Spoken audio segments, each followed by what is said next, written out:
আসসালামু আলাইকুম প্রিয় দর্শক, অন্য মঞ্চের আলাপচারিতায় আপনাদের সকলকে স্বাগত জানাচ্ছি। ধন্যবাদ মাসুদ ভাই। আপনার যে এই প্রশ্নটা যে বিএনপি আওয়ামী লীগের উপর থেকে নিষেধাজ্ঞা তুলবে কিনা বা কি ধরনের আচরণ করবে, বিএনপি আমার যা ধারণা আন্তর্জাতিক একটা চাপও আছে, আর বিএনপির হয়তো বহুগুণ বোধোদয় হয়ে আছে যে মৌলবাদী শক্তিকে যদি ঠেকাইতে হয় তাইলে বিএনপি আওয়ামী লীগের নিষেধাজ্ঞা তোলার কোনো বিকল্প নেই। মৌলবাদী যে শক্তিটার উত্থান, তার কারণ হচ্ছে আপনি আগে বলছেন যে ভূমিধস বিজয় বিএনপির। আমি বলবো না, বিএনপির জয় হয়েছে, ভূমিধস বিজয় হয়েছে জামাত ইসলামের। আপনারা তো আমার বলতে পারেন আমার পাল্টা অবশ্য ভাই ভূমিধস বিজয় কেমন হইলো, এরা তো বিরোধী দল। জি ভাই, আমিও মানি ওরা বিরোধী দল, ওরা ক্ষমতার স্বাদ গ্রহণ করতে পারে নাই, কিন্তু ওদের ভূমিধস বিজয়, যেখানে যদি সব পার্টি মিলে একটা ইলেকশন করতো সেখানে আপনার ধরেন হয়তো জামাত সর্বোচ্চ 20 আসন পাইতো, সর্বোচ্চ, বা 30 আসন, 70-72 আসন পাইতো না। সেই জায়গায় জামাত 70 আসন পাইছে। এখন পর্যন্ত আমার কাছে যা হিসাব আছে তাতে সম্ভবত আপনার এই 230-35টা আসনে জামাতি ফাইটার কোনো জামানত বাজেয়াপ্ত হয়নি, এবং আমার মনে হয় শেষ পর্যন্ত কোনো একটা আসনও জামানত বাজেয়াপ্ত হয়েছে বলে দেখা যাবে না জামাতের। তো সেইটাই হচ্ছে যে মূল বিজয়। তারা ভূমিধস একটা বিজয় আনছে, তাদের 70টা আসন। আর আওয়ামী লীগের প্রতি ওই যে ইয়েটা তুলে দিবে, কোনটা আপনার কি বলে, ওই যে নিষেধাজ্ঞা তুলে দিবে, কিন্তু তাই বলে অনেকে যেমন এখন দাবি করছে বিএনপি আওয়ামী লীগের মামলা তুলে দিতে হবে। মামলা যেমন এই যে এখানে একজন কমেন্টস আছে যে BNP should release all journalist from jail. কেন বিএনপি কি বগরা নিয়ে আইছে? বিএনপি কি বর্গা নিয়ে আসছে নাকি জার্নালিস্ট ছেড়ে দিব? ম্যানিফেস্টোে কোথাও লেখা আছে যে জার্নালিস্ট ছেড়ে দিব? জার্নালিস্টদের মধ্যে চোর নাই, ডাকাইত নাই, বাটপার নাই, সব ছেড়ে দিতে হবে? হ্যাঁ, বিএনপির কাছে এই দাবি করতে পারেন যে আইনকে তার নিজস্ব গতিতে চলতে দেন, আইনকে তার নিজস্ব গতিতে চলতে দেন, যেভাবে আইন চলছে সেভাবে চলতে দেন প্লিজ। তাইলে হবে কি, জার্নালিস্ট না, এই যে হাজার হাজার নেতা কর্মী আওয়ামী লীগের যারা জেলে আছে সবাই আইনানুগভাবে বাইরে আসবে, সকলে বাইরে আসবে। এবং আমার যেটা ধারণা বিএনপি সেটা করবেই। কিন্তু তাই বলে ওই যে আপনার সবার মামলা তুলে নিবে, সব হত্যা মামলা কাগজ দিয়া ছিঁড়া ফালাই দিবে, তা করবে না। কারণ বিএনপি এত কাঁচাবাদ খায় না। কারণ আপনি এখন কইতে পারেন যে ভাই এটা কি কইলেন, যেই গণবিস্ফোরণ দিয়া একটা সরকার চলে গেছে, তাহলে তার আমলের নিয়োগকৃত আইনজীবীরা পালাইছে, এরা পালাইছে, এদের পিড়ে নাই কেউ। এনসিপির লোকজন গেছে আর প্রধান বিচারপতি সব পালাই গেছে, সাহস করে কেউ দাঁড়ায় নাই। অবশ্য দাঁড়ানোর পরিস্থিতি ছিল না, মাইরা ফেলাইতে পাইলে গেছে। এরপর এখন আপনার নতুন বিচারক তো আর একদিনে তৈরি হবে না, এটা বিচারক তৈরিতে সময় লাগে। ওই সময় যে যেভাবে পারছে আইনা বসাইছে। এখন বিএনপি হয়তো চাইবে আস্তে আস্তে সাইজ করবে, কোনোটারে আনবে কোনোটারে। ওখানে কি সব তো বিএনপির না, ওখানে 50% উপরে জামাতেরও আছে, এদের আছে, বিএনপি সাইজ করবে। কিন্তু তাই বলে আপনারা যেটা বলতে পারতেন নিরপেক্ষ সমস্ত বিচারক, না ভাই, নিরপেক্ষ কোনো বিচারক আনতে পারবে না, কেউ না, কেউ আনে নাই। এই যে আমরা এখন চিল্লাই মানিক মিয়ার ওই সব ফাটাই ফেলাইছে, হেও নিরপেক্ষ ছিল না, কিন্তু সে বিচারক থাকা অবস্থায়ও বহুত আকাম হইছে, একদম তো হয় নাই তা না। আমি যেটা বলতে চাচ্ছি বিচারকে বিচারের মতন চলতে দিতে হবে। কারণ এই 17-18 মাস ধরে যেমন কারো জামিন হবে না, এটা যেমন আছে, এই আইনটা সর্বপ্রথম তুলে নিতে হবে যে জামিন দাও, কোর্টের মেরিট অনুযায়ী আপনার মামলা হবে। হত্যা মামলা হয়েছে, পার এক্সাম্পল আপনার নামে 6টা হত্যা মামলা হয়েছে, আপনার যাত্রাবাড়ি টু মিরপুর গাজীপুর 15 মিনিটে 6 হত্যা মামলা, এমনি বাতিল হবে এই মামলা, দাঁড়াইলেই বাতিল হয়ে যাবে। ওগুলা করবে, ওগুলা করতে হবে। যে যে মামলাগুলো, মানে আমি যেটা বলতে চাচ্ছি সেটা হচ্ছে সরকারিভাবে যাতে কোনো প্রেশার না করা যে না মামলা জামিন দিও না। বিএনপি এই জায়গাটা লিবারেল করতে হচ্ছে, মামলাও বিএনপির আমলে একসময় মামলা হয়েছিল, হেরাও জামিন পাইছে। তখনও কোর্টের বিচারপতি আওয়ামী লীগের নির্দেশিত পন্থায় হয়েছে, কোনটাকে অমুকটা হবে, এটা চয়েস আছে, রাজনৈতিক দলের চয়েস। কারণ সেইটা তো যে আমাদের আইন কমিশন, তার সংস্কার কমিশন বহুত কিছু করলো না, তো বিচার বিভাগ আলাদা করণ এটা তো করলো না। এগুলো আপনি একটু বুঝতে হবে। সব কিছু এখন বিএনপি আইলো ক্ষমতায়, এখন আমরা সব চাই না, বাবা হবে না, একটু সময় দেন। আপনার আরো 6 মাস 1 বছর ওয়েট করতে হবে, বিএনপি কি করে সেটা দেখতে হবে। হয়তো এমন আছে 17 বছরে তারেক জিয়া আপনার ইংল্যান্ডে ছিলেন, অনেক কিছুই দেখছে, অনেক কিছু শিখছে জীবনের। রাজনৈতিক মাঠের বক্তব্য আলাদা, জীবনে অনেক কিছু শিখছে। এখন আপনি যদি ওই যে আমাদের বইয়ে পড়াইতো যে নিজামুদ্দিন আউলিয়া ডাকাত থেকে হয়ে গেছে, কি আউলিয়া হয়ে গেছিল, এমনও তো হইতে পারে যে তারেক জিয়া গত 17 বছরের যে অভিজ্ঞতা হয়েছে সেইখান থেকে সে হয়তো এমন এমন কিছু কাজ করবে যেটা আপনার আগামী 50 বছর মানুষ মনে রাখবে। এবং আমার মনে হয় না যে তারেক বুঝে না বা বিএনপির অনেক নেতারা বুঝে না, এটা না। যেমন আপনি দেখেন আওয়ামী লীগের উপর এমন একটা ছিল যে জুলাই মাসের 1 থেকে 5-এর পর 5 তারিখ পর্যন্ত মানুষ বলছে যে তোমারে এই মুহূর্তে নাইমা যাইতে হবে, প্রয়োজনে 6 মাস পরে ইলেকশন করে জিতে আসো, সমস্যা নাই, কিন্তু এখন যাইতে হবে। অবস্থাটা এরকম ছিল। এরপরে যাইতে না যাইতে আপনার 3 মাস পর থেকে আস্তে আস্তে আগেই ভালো ছিলাম শুরু হয়ে গেছে। কারণ কি, ইউনূসের এই দুঃশাসন। তারেক যদি দেখা থাকে, যদি বুঝা থাকে, আমার মনে হয় হয়তো বুঝছে, যদি বুঝা থাকে তাহলে সেও চিন্তা করবে যে কিরে এরা 17 মাসে যা করছে তাতে মানুষ বিতৃষ্ণায় আগে কে ছিল, ভালো ছিলাম। এখন আমরা যদি 3 মাসের ভিতরে যদি কোনো অ্যাকশনে আসতে না পারি, তাহলে তো মানুষ বলবে যে আগেই ভালো ছিলাম, আবার তো সে আওয়ামী লীগ। সুতরাং এইসব বিবেচনায় তারেক রহমান এই কাজগুলো করবে, এবং যেগুলা ভুয়া মিথ্যা যে মামলাগুলো তার পোলাপাইন দিয়া করানো হয়েছে, সে কারণে বিএনপির কিছু পোলাপাইন যেসব ভুয়া মামলাগুলো করছে এগুলা উঠাই নিতে হবে, এগুলা তদন্ত একটা কমিটি করে এগুলো উঠাই নেওয়া উচিত, ধুমাধুম উঠাই নেওয়া। এবং যে হত্যা মামলাগুলো হয়েছে সবগুলো পোস্টমর্টম করেন এবার। এখন তো নির্দিষ্ট আপনার রাজনৈতিক সরকার, এখন আপনার পোস্টমর্টম করে করে করেন। এখন একচাটি আমরা যদি সবাই দোষ দিই সব বিএনপির বিচারপতি, না, বিচারপতি অর্ধেকের বেশি তো জামাতের, ভাই, এনসিপির, জামাতের বিচারপতি সব কি বিএনপির? 2-4-10 জন 50 জন আসছে হয়তো বিএনপির। এখন আপনি আইনজীবী এই বিচারপতিরা কি করবে? এখন এই যে কমিশনার এবং জেলা প্রশাসক, কমিশনার এবং জেলা প্রশাসকদের যে তালিকা, সেইখানে আপনি যদি হিসাবটা দেখেন, এইখানে একমাত্র 5 জন, যেমন আপনার বিভাগীয় কমিশনার 5 জন বিএনপির, বাকি সব জামাতের 8 জনের মধ্যে। আবার 64 জন জেলা প্রশাসকের মধ্যে মাত্র 11 জন বিএনপির, বাকি সব তো জামাতের। তাহলে পুলিশের ভিতরে আছে, বিচারপতিদের ভিতরে আছে, জামাতের তো আছে। এখন বিএনপির একটা কাজ করতে হবে যে না, ওই যে যেমন গড় পাত্তা তখন একটা কিছুদিন সরকার ছিল না, হাঙ্কি ভাঙ্কি একটা আইছে, ইউনুসিও গভর্নমেন্ট চলছে, এখন একটু নিয়ম কানুনে যাইয়া আবার ঠিক করা, যে আবার একটু ঠিকঠাক করে আসা, সেটেলমেন্টে আসা। যে এতদিন চলছে তো এটা ইন্ট্রিম বলবো না, এটা চলছে আপনার হয়েছে যে সাগরে পড়ে যাওয়া, হাত পা বাঁধা সাগরে পড়ে যাওয়া পাবলিকের মতো। আমার যেটা অনুমান সেটা হচ্ছে বিএনপি ক্ষমতায় আসার 3 মাসের ভিতরে উঠা যাবে, হায়েস্ট 3 মাস, 3 মাসের ভেতরেই উঠা যাবে। তার কারণটা কি আমি বলি আপনার, বিএনপির যে বিজয় 220 আসন, 220 আসনের যে বিজয়, এটা কিন্তু বিশাল বিজয়। সংবিধান চেঞ্জ করার জন্য যে পরিমাণ লোকের দরকার সেম বিএনপির কাছে আছে।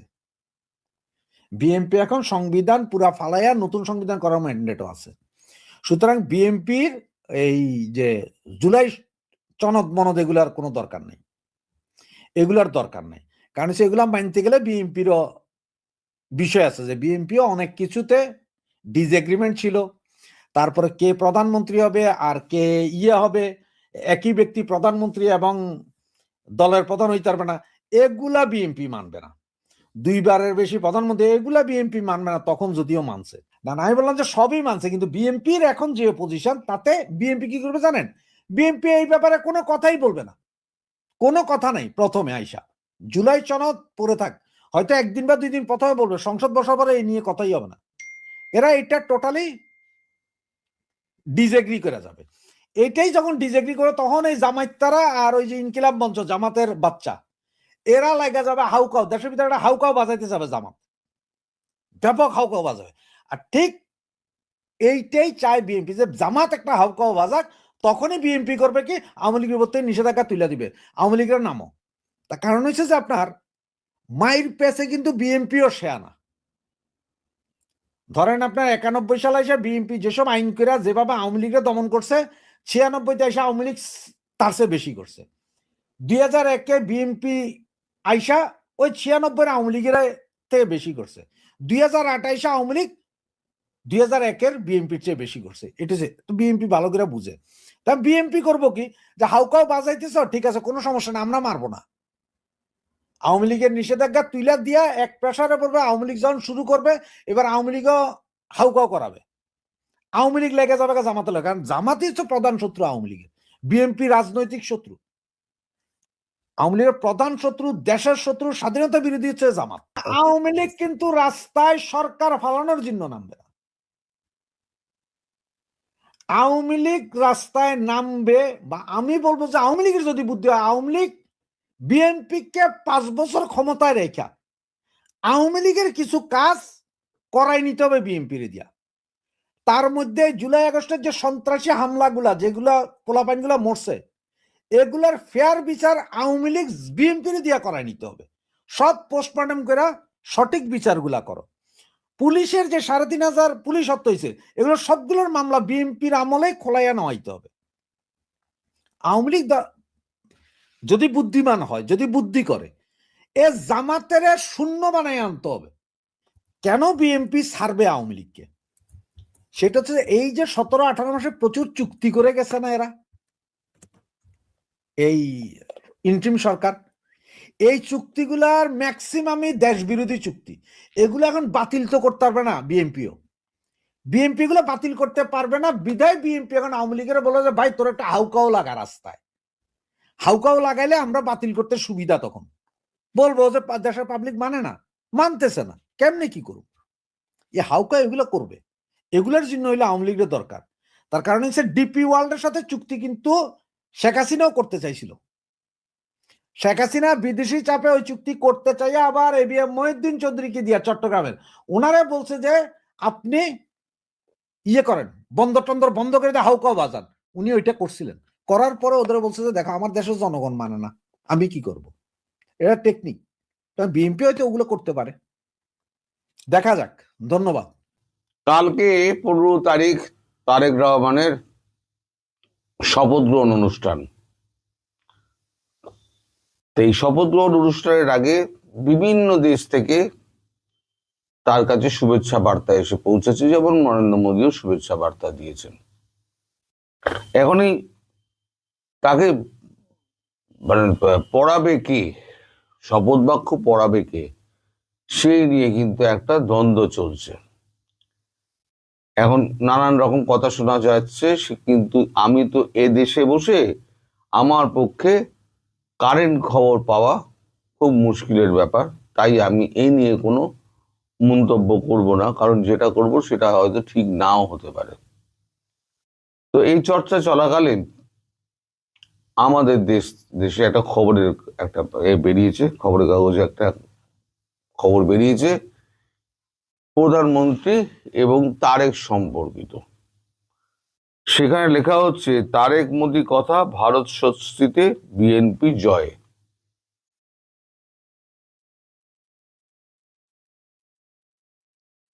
আমি খবরের গুরুত্বপূর্ণ অংশগুলো পড়ছি। আজ ভালো করে দিন শুরু হওয়ার আগেই প্রধানমন্ত্রী নরেন্দ্র মোদী বিএনপি চেয়ারম্যান তারেক রহমানকে জয়ের জন্য অভিনন্দন জানিয়ে পোস্ট করলেন। তারেকের শপথ গ্রহণ অনুষ্ঠানে ভারতের থেকে কে যাবেন তা নিয়ে চর্চা শুরু হয়েছে। স্বাভাবিকভাবেই উঠে এসেছে বিদেশমন্ত্রী এস জয়শঙ্করের নাম, কিন্তু সেই সময় তিনি মিউনিকে নিরাপত্তা সংক্রান্ত একটি সম্মেলনে তার যোগদানের কথা। সূত্রের খবর, এই পরিস্থিতিতে নরেন্দ্র মোদী ঢাকা যাবেন কিনা তা নিয়ে জোর চর্চা চলছে। মোদী আজ এক্সে লিখেছেন, এই জয় প্রমাণ করে আপনার নেতৃত্বের ওপরে বাংলাদেশের মানুষের ভরসা রয়েছে। বাংলাদেশের গণতান্ত্রিক প্রক্রিয়ার সার্বিক প্রগতির পাশে থাকবে ভারত। যৌথ উন্নয়নের দিকে লক্ষ্য রেখে তিনি তারেকের সঙ্গে কাজ করার জন্য মুখিয়ে রয়েছেন, তাও স্পষ্ট করেছেন মোদী। এরপর দুপুর গড়াতেই সরাসরি ফোন করেন তিনি তারেক রহমানকে, মানে নরেন্দ্র মোদী তারেক রহমানকে ফোন করেন। তারপর এক্স হ্যান্ডেলে লেখেন, তারেক রহমানের সঙ্গে কথা বলতে পেরে আমি আনন্দিত। বাংলাদেশের জনগণের প্রত্যাশা পূরণে তার প্রচেষ্টা আমি শুভকামনা এবং সমর্থন জানিয়েছি। গভীর ঐতিহাসিক এবং সাংস্কৃতিক বন্ধনে আবদ্ধ দুই ঘনিষ্ঠ প্রতিবেশী হিসেবে আমাদের দুই দেশের জনগণের শান্তি, অগ্রগতি ও সমৃদ্ধির লক্ষ্যে ভারতের অব্যাহত অঙ্গীকার পুনর্ব্যক্ত করছি। মানে আগে যা ভারতবর্ষ যা করতো সেটাই আবার ফিরিয়ে আনা হবে। মোদী বার্তা নিয়ে আজ প্রশ্ন করা হলে বিগলিত হওয়ার কোনো লক্ষণ দেখাননি বিএনপির নেতৃবৃন্দবর্গ। যুগ্ম মহাসচিব হুমায়ুন কবির এবং তারেকের অন্যতম উপদেষ্টা মাহাদি আমিন প্রায় একই স্বরে জানিয়েছেন, গোটা বিশ্ব থেকেই এই ধরনের শুভেচ্ছার ঢল নেমেছে। প্রধানমন্ত্রী মোদীর শুভেচ্ছা এই মর্যাদাপূর্ণ আচরণের মধ্যে পড়ে, তাতে দল কৃতজ্ঞ। দলের শীর্ষ নেতা অবশ্যই এর প্রত্যুত্তর দেবেন। কূটনৈতিক সূত্রের খবর, আগামী দিনে ভারত নীতি একটি কঠিন পাঠক্রম হতে চলেছে তারেকের কাছে। তার নিজের দেশে এমন কোনো বার্তা না যায় যে তিনি নয়াদিল্লির অঙ্গুলিহীনের অপেক্ষায় নরেন্দ্র মোদীর কৃপা প্রার্থী। ভারতের সঙ্গে ভবিষ্যৎ সম্পর্কের কথা উঠলেই তিনি তার দল বরাবরই বলেছেন দ্বিপাক্ষিক সম্পর্ক হতে হবে সমানে সমানে, অর্থাৎ নয়াদিল্লিকে সমান গুরুত্ব দিতে হবে ঢাকাকে। পাশাপাশি আরও একটি গলার কাঁটা হয়ে রয়েছে প্রাক্তন প্রধানমন্ত্রী শেখ হাসিনা ভারতবাস। সংবাদ সম্মেলনে মুখোমুখি হয়ে সালাউদ্দিন বলেন, আর এক নেতা সালাউদ্দিন বলেন, শেখ হাসিনার বিরুদ্ধে তদন্ত চলা এবং আওয়ামী লীগের উপর সুনির্দিষ্ট অভিযোগ রয়েছে, ফলে ভারত সরকারের সঙ্গে প্রত্যর্পণ চুক্তির ভিত্তিতে হাসিনাকে বাংলাদেশে ফিরিয়ে আনা হবে এবং এদেশে বিচারের সম্মুখীন হতে হবে তাকে। সালাউদ্দিন আরও বলেন, দুই দেশের বিদেশ মন্ত্রকের মাধ্যমে আইনি পথে এই প্রক্রিয়া সম্পন্ন হবে। প্রসঙ্গত 2025 সালের শেষে খালেদা জিয়ার মৃত্যুর পর প্রধানমন্ত্রীর শোকবার্তা নিয়ে বিদেশমন্ত্রী এস জয়শঙ্কর পৌঁছে গিয়েছিলেন ঢাকা। সেখানে দেখা করেছিলেন তারেকের সঙ্গে। আসলে বাংলাদেশের জুলাই অভ্যুত্থানের পর যত সময় গড়িয়েছে, সংখ্যালঘুদের ওপর পীড়ন এবং ভারত বিরোধী সামাজিক বয়ানের যত ধারালো হয়েছে, সাউথ ব্লক বুঝতে পেরেছি বিএনপি ছাড়া এই মুহূর্তে তাদের কাছে কোনো বিকল্প নেই। জামায়াত যতই মুখে উদারতার কথা বলুক, তাদের ইস্তাহারে যতই ভারতের নাম থাকুক, তারা ক্ষমতাসীন হলে নয়াদিল্লির সমূহ বিপদ, একথা স্পষ্ট মোদী সরকারের কাছে। এটা হচ্ছে আমাদের যেটা রিপোর্টে বেরিয়েছে। এখন এই যে সালাউদ্দিন সাহেব বলেছেন না যে শেখ হাসিনার প্রত্যাবর্তন নিয়ে, তার বিচার নিয়ে আমরা কথা বলবো, বিচার পদ্ধতি তার বিরুদ্ধে বিচারের ব্যবস্থা করা হয়েছে, তিনি অপরাধী সাব্যস্ত হয়েছেন। আমার প্রশ্ন হলো, দর্শক, এই যে সালাউদ্দিন সাহেব তিনি বলছেন ভারতের কৃপা প্রার্থী যেন মনে না করা হয়, আমরা ভারতের কৃপা প্রার্থী। তিনি তো কৃপা পাওয়ার জন্য তো এসে সাউথ ব্লকে ধর্ণা দিয়ে ঘন্টার পর ঘন্টা বসে থাকেন, ঘন্টার পর ঘন্টা, একটু কৃপা পাওয়ার জন্য। দ্বিতীয়ত,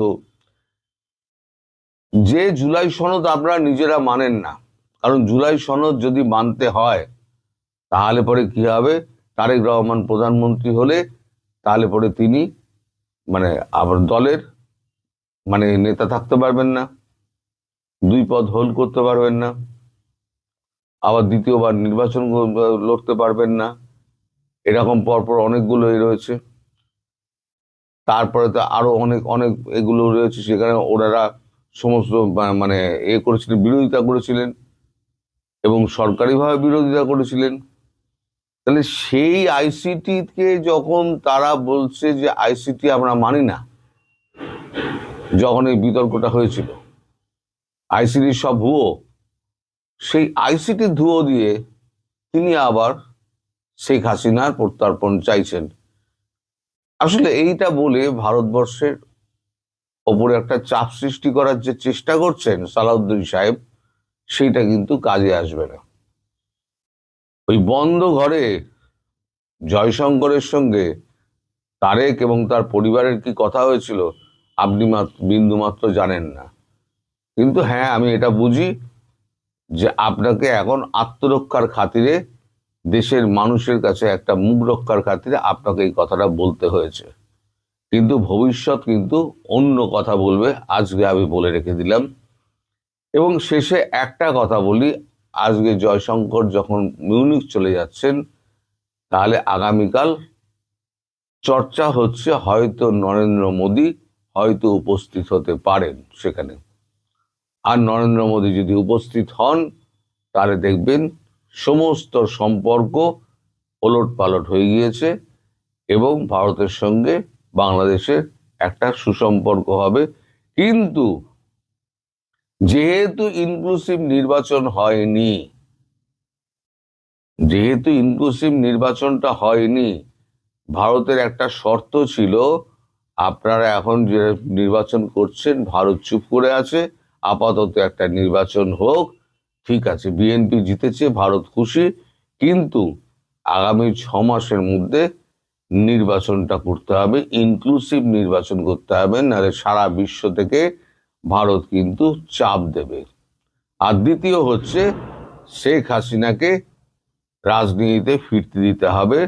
সেটা কিন্তু তারেক রহমান কিন্তু বলেছিলেন যে রাজনীতিতে ফিরতে তার আপত্তি, মানে হাসিনা যদি রাজনীতিতে ফেরেন তার কোনো আপত্তি নেই, রাজনীতি করা সবার অধিকার।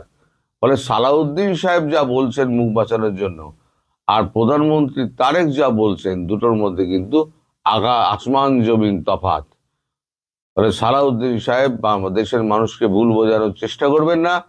আপনি যা বলছেন সেটা ভারতবর্ষের কাছে কিন্তু একটা খারাপ বার্তা নিয়ে যাচ্ছে।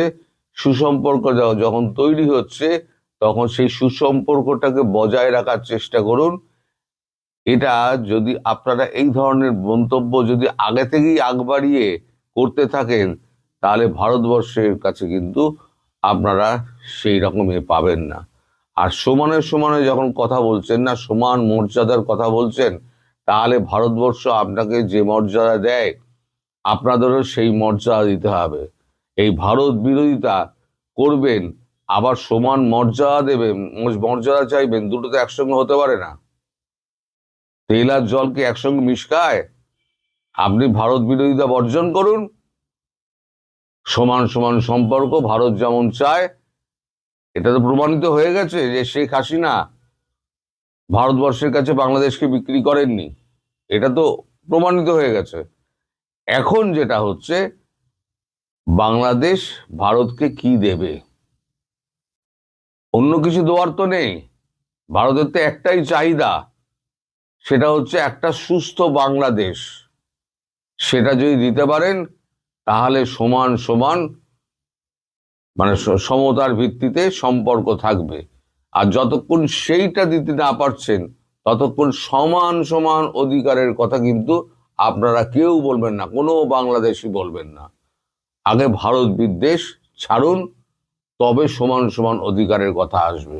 হয়তো আমার কথা কটু লাগতে পারে, কিন্তু যতটুকু বললাম সেটা হচ্ছে সত্য এবং একেবারে দিনের আলোর মতো পরিষ্কার।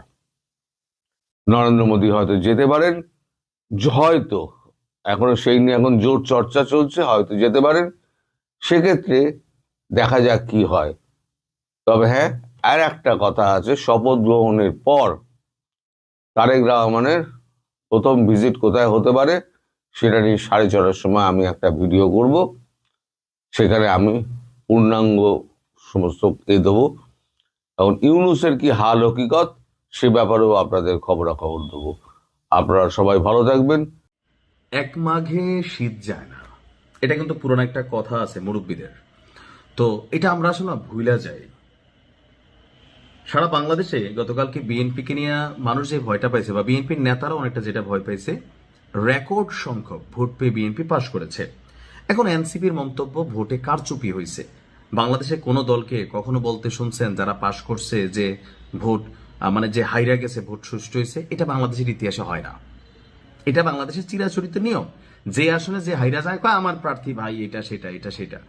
এখন রংপুর 4 আসনে আপনার নাগরিক পার্টির, জাতীয় নাগরিক পার্টির যিনি আছেন সদস্য সচিব আক্তার হোসেন, তিনি অভিযোগ করছেন যে বিকাল থেকে হারাগাছে যে একটা এলাকা আছে সেখানে বিএনপির সন্ত্রাসীরা মাইকে ঘোষণা দিয়ে এনসিপি নেতাকর্মীদের ধরে ধরে আক্রমণ করছে, মারধর করে রক্তাক্ত করছে। ফুটেজ কই? এই যে এনসিপি গেল 18 মাস তারা তাদেরকে দুধের দোয়া তুলসী পাতা মনে করে অলওয়েজ। এরা যেই ভাষায় কথা বলে, এদের বক্তব্যে 2-4 জন ছাড়া মানে নিজেদেরকে মনে যারা ফেসিজমের একটা বীজ মনে করলে নিজেদের মধ্যে এরা বপন করে রাখছে। আবার এরা আবার অন্যদেরকে বলে সন্ত্রাসী। এই নির্বাচনে একটা প্রধান ন্যারেটিভ ছিল চাঁদাবাজ এবং সন্ত্রাসী। এনসিপি শুধু ভালো আর বাকি যারা আছে বা তাদের যারা জোটে আছে তারা ভালো, বাকিরা খারাপ। এখন দেখেন ভালো খারাপ তো সব দলে আছে।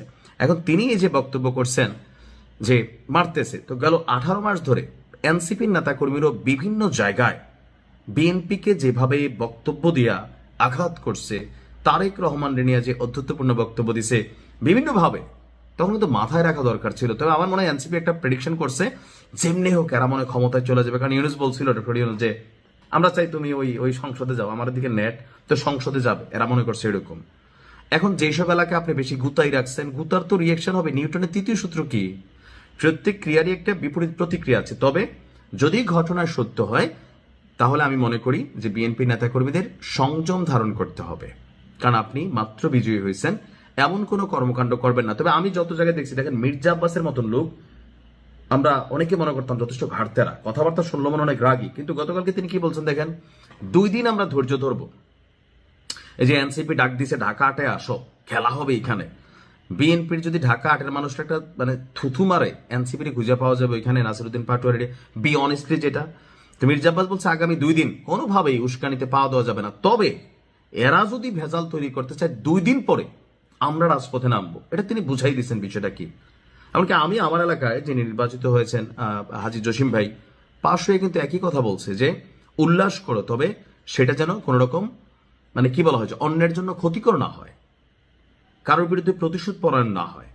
তো যেই 2-একটা জায়গায় হচ্ছে বুঝতে হবে আপনার যে ওইখানে আগে এমন কিছু ঘটছে যেটার কারণে এখন আপনি হয়তো আইসা রিয়েকশন নিচ্ছেন বা প্রতিশোধ নিচ্ছেন। তার বক্তব্য হচ্ছে অনেকগুলো বাড়িঘর ভাঙচুর চালিয়ে স্বর্ণালঙ্কার টাকা লুটপাট করছে, মোটরসাইকেল ভাঙচুর করছে, আগুন দিয়ে বাড়িঘর জ্বালাওয়ার হুমকি দিছে, ক্ষমতায় না আসতে নাকি বিএনপি হারাগাছে সন্ত্রাস শুরু করে দিছে। অপরদিকে পঞ্চগড় 1 আসনে আপনার সার্জিস আলম তার ফেসবুকে তিনি অভিযোগ করেছেন পঞ্চগড় 1 আসনে প্রায় 30-এর বেশি জায়গায় এনসিপি নেতাকর্মীদের উপর হামলার অভিযোগ করছে। এখন পর্যন্ত পঞ্চগড় 1 আসনে 30+ জায়গায় বিএনপির নেতাকর্মীরা আমাদের নেতাকর্মীদের উপর তাদের বাড়ি ঘরে